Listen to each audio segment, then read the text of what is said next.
Jalanan di Beast City sunyi di bawah naungan malam, dan rumah-rumah di sekitarnya telah menutup pintunya, seolah-olah mereka takut akan hal yang tidak diketahui dalam keheningan ini. Dari waktu ke waktu, beberapa penjaga patroli berjalan dengan tenang, dan langkah kaki mereka sangat jelas dalam suasana yang sunyi. Kota binatang buas saat ini sangat sunyi, seperti binatang buas yang sedang tidur yang suatu saat akan bangun dan menunjukkan kekuatannya yang menakutkan. Namun, di jalan yang sepi ini, tiba-tiba muncul beberapa sosok. Orang-orang ini jelas-jelas sedang mabuk, bergoyang dan berbicara dengan keras saat berjalan, memecah ketenangan malam. Tuan Qiyu, gadis hari ini luar biasa, dan kekuatannya tidak rendah. Hanya Tuan Qiyu yang memenuhi syarat untuk bermain dengan gadis seperti ini. Benar, tidak masalah siapa kakak Yu.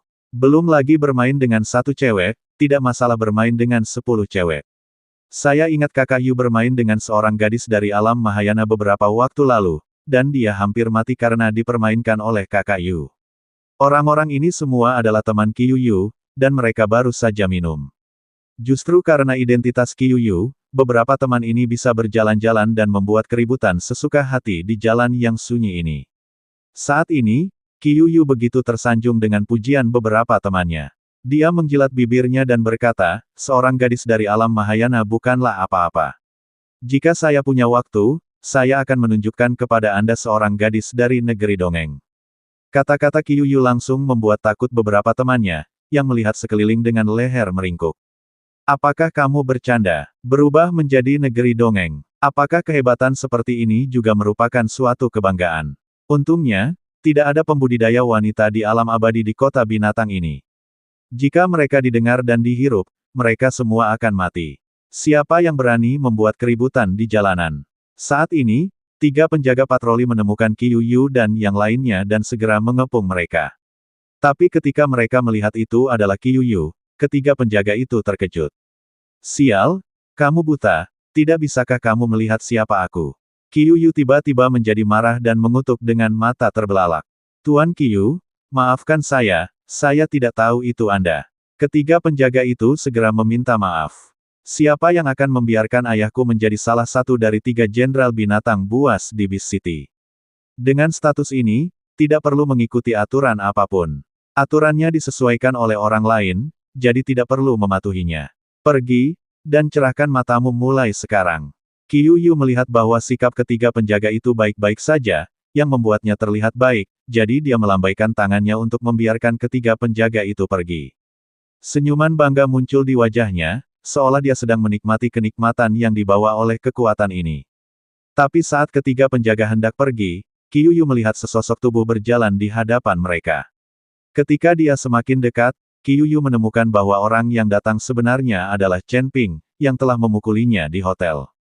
Melihat Chen Ping tiba-tiba muncul di jalan, Qiyu Yu sedikit bingung. Bukankah orang ini seharusnya dipenjara? Pada saat ini, Chen Ping juga menemukan Qiyu Yu dan yang lainnya, dan sedikit terkejut, tapi dia tidak takut. Dia memiliki token Jenderal Xing di tangannya, jadi berjalan di jalan tidak masalah. Nak, kamu melarikan diri dari penjara dan secara terbuka melanggar jam malam dan berjalan di jalan. Kenapa kamu masih berdiri di sana? Kenapa kamu tidak menangkapnya? Qiyu Yu berteriak pada ketiga penjaga. Setelah melihat ini, ketiga penjaga itu bergegas maju dan mengepung Chen Ping. Salah satu penjaga berkata dengan suara dingin, kamu melanggar jam malam. Ikuti saja kami dan jangan biarkan kami menggunakan kekerasan. Ketika Qiyu Yu melihat ini, dia melipat tangannya dan melihatnya sambil mencibir. Chen Ping tidak memperhatikan penjaga itu, tetapi langsung mengeluarkan token Jenderal Xing. Ketika penjaga melihat tanda Jenderal Xing, dia tertegun dan kemudian menyingkir. Maaf. Orang yang bisa mendapatkan token Jenderal Xing pasti adalah tamu berpangkat tinggi di rumah jenderal. Itu bukanlah sesuatu yang bisa disinggung oleh penjaga biasa seperti mereka. Qiyu Yu sedikit bingung saat melihat ketiga penjaga itu tiba-tiba menyingkir dan dengan hormat meminta maaf kepada Chen Ping. Apa yang kamu lakukan? Kenapa kamu tidak menangkapnya? Teriak Qiyu Yu. Suaranya bergema di jalanan yang sunyi, terdengar sangat kasar. Tuan Qiyu, saya benar-benar minta maaf. Dia memiliki tanda Jenderal Xing, dan dia adalah tamu Jenderal Xing. Oleh karena itu, dia tidak melanggar jam malam. Kami tidak berhak menangkapnya. Seorang penjaga mengikuti Qiyu Yu dan berkata. Ketika Qiuyu mendengar ini, dia tercengang dan menatap Chen Ping dengan tidak percaya.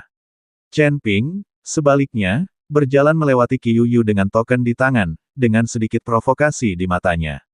Sial, tidak heran anak ini bisa keluar dari penjara. Itu pasti kesalahan Xing. Dia secara terbuka menentang keluarga Qiu kita. Aku ingin memberitahu ayahku tentang hal ini, dan aku tidak bisa membiarkannya begitu saja. Qiuyu pergi dengan marah. Titik titik titik titik titik titik titik titik titik titik titik titik. Di penginapan, Yao Mei mengikuti kakaknya yang telah dibebaskan, dan mereka berdua bertengkar. Wajah Yao Mei memerah karena marah dan dia hampir menangis. Saudaraku, kamu telah dibebaskan. Tunggu apa lagi sampai Chen Ping melakukannya? Kita seharusnya sudah meninggalkan tempat ini sejak lama. Sekarang sudah gelap, dan kita tidak bisa meninggalkan kota. Jika kamu ditangkap, aku tidak akan peduli padamu lagi. Yao Mei berteriak dengan amarah di wajahnya. Awalnya, setelah kakak Yao Mei dibebaskan, dia datang ke penginapan untuk mencari Yao Mei. Melihat kakaknya, Yao Mei sangat senang dan ingin membawa kakaknya meninggalkan Beast City dan pulang. Tapi saudara laki-laki Yao Mei bersikeras menunggu Chen Ping dan tidak berniat pergi. Kak, ini kesempatan sekali seumur hidup, jangan bodoh. Jika kita terlibat dengan Chen Ping, kita tidak perlu mengkhawatirkan hal itu seumur hidup kita. Aku tidak peduli apakah kamu mempunyai perasaan padanya atau tidak, kamu harus menemukan cara untuk menjatuhkannya. Saat kalian berdua tidur bersama, ayo masak nasi dan kalian tidak perlu khawatir lagi.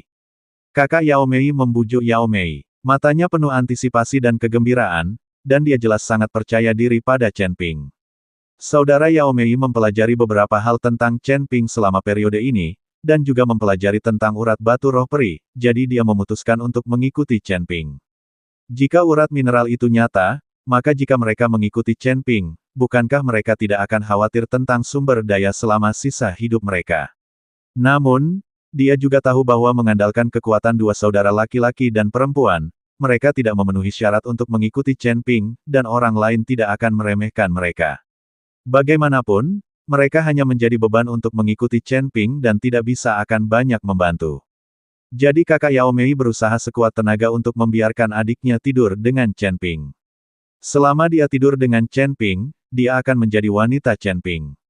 Tidak peduli seberapa kuat mereka, Chen Ping tetap tidak bisa menyingkirkan mereka. Kemudian Chen Ping, saudara iparnya, akan didirikan. Saudaraku, apa yang kamu bicarakan? Apakah kamu berencana menjualku? Jadi obat apa yang diberikan Chen Ping kepadamu hingga membuatmu mendorongku ke dalam pelukannya sekuat tenaga? Saya ingat di awal, ketika Anda bertemu Chen Ping, Anda mengatakan kepadanya untuk tidak memikirkan saya, dan saya harus waspada terhadapnya. Yao Mei tidak mengerti apa yang dialami kakaknya beberapa hari terakhir ini, dan mengapa dia tiba-tiba mengubah sikapnya. Oh, jangan khawatir. Dengarkan saja aku. Sulit bagi Yao Mei dan saudaranya untuk menjelaskannya. Lagi pula, semakin sedikit orang yang tahu tentang urat batu roh peri, semakin baik. Jika tersiar kabar, itu mungkin mengancam nyawa.